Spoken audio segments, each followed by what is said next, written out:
The next topic is history of evolution of animals. About 2000 million years before, the first cellular form of life appeared on the earth. जो first cellular life I होगी वो may be single cell आई होगी, और इस single cell organisms में variation आ करके ये बना होगा मल्टी सेलुलर। ठीक है,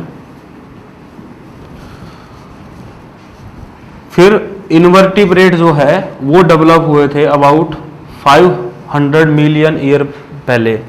जो हमारे किंगडम मोलस्का से पहले के जो ऑर्गेनिजम्स हैं वो 500 मिलियन ईयर पहले डेवलप हो चुके थे।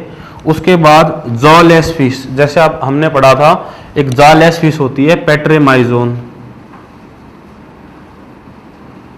ठीक है, तो ये जो पेट्रेमाइजोन है ये डेवलप हुई थी अराउंड 340 मिलियन ईयर एगो। अब देखो जो ये फिश हैं, ये फिश में ऐसी एडेप्टेशन आई कि ये फिश वाटर के साथ साथ लैंड पे भी जाना शुरू हो गई। ठीक है, और वापस वाटर में आ जाती, जिसके कारण क्या हुआ, एम्फीबियन डेवलप हुए कि इनके अंदर एक ड्यूल नेचर आया कि ये लैंड पे भी सरवाइव करने लग गई और वाटर के अंदर भी सरवाइव करने लग गई।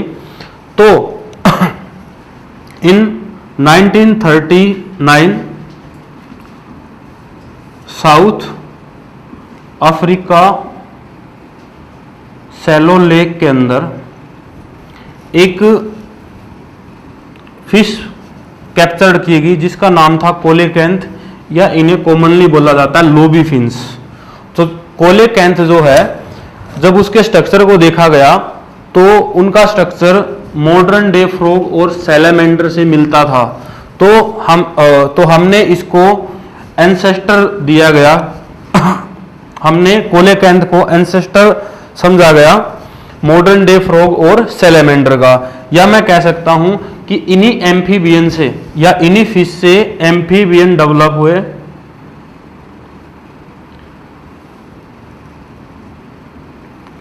क्योंकि इन फिश के अंदर ड्यूल नेचर आया, ये पानी में भी सरवाइव करने लगी और लैंड पे भी, तो ड्यूल नेचर वाली चीजें डेवलप हुई, एम्फीबियन लाइक फ्रॉग डेवलप हुए। और ये फ्रॉग जब लैंड पे ही रहने लगे तो इनसे डेवलप हुए रेप्टाइल्स। ठीक है, रेप्टाइल्स में जैसे डायनासोर है, डायनासोर के अंदर विंग्स की डेवलपमेंट हुई। जैसे आपने एक एग्जाम्पल पढ़ा होगा आर्कियोप्टेरिक्स।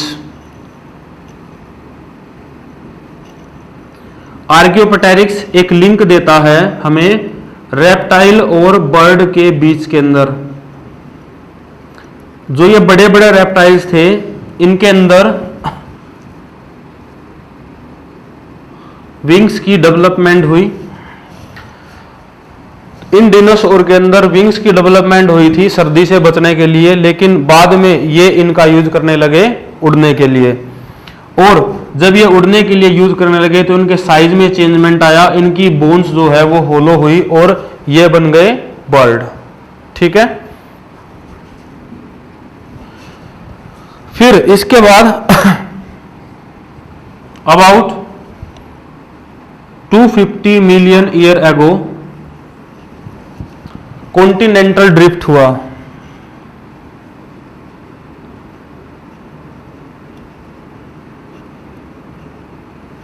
कॉन्टिनेंटल ड्रिफ्ट होता है, जैसे हमारे 7 कॉन्टिनेंट है वे आपस में ड्रिफ्ट करते रहते हैं। जैसे नॉर्थ अमेरिका और साउथ अमेरिका आपस में ज्वाइन हुए। ठीक है, और नॉर्थ अमेरिका और साउथ अमेरिका के ज्वाइन होने के कारण जो है डायनासोर उनकी डेथ हो गई थी। बोलते हैं कि अबाउट 66 मिलियन ईयर एगो जो डायनासोर हैं वो अर्थ से क्या हो गए, खत्म हो गए। और उनके खत्म होने के पीछे कारण बताया गया है कॉन्टिनेंटल ड्रिफ्ट, क्योंकि कॉन्टिनेंट आपस में भिड़ गए जिसके कारण क्या हुआ अपना जो अर्थ पे सरफेस है वो उथल पुथल हुआ और उसके कारण वो खत्म हो गए। ठीक है, इनके खत्म होने के 2 रीजन दिए गए, एक तो कॉन्टिनेंटल ड्रिफ्ट और दूसरा आपस में खाने के लिए कॉम्पिटिशंस, क्योंकि इनका साइज वगैरह ज्यादा था तो इनका फूड काफी ज्यादा था। और जब फूड ज़्यादा है तो हो सकता है इनके बीच में आपस में कंपटीशन हो गया फूड के लिए और इनकी डेथ हो गई थी।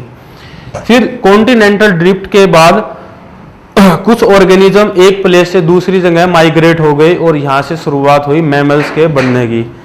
तो सबसे पहले मैमल्स में श्रीव लाइक मैमल्स डेवलप हुए थे, बहुत छोटे छोटे श्रीव एक तरह का चूहे जैसा एनिमल्स होता है वो डेवलप हुए थे। और उसके बाद मैमल्स ने काफ़ी ज़्यादा डेवलपमेंट किया और पूरा का पूरा अर्थ मैमल से भर गया।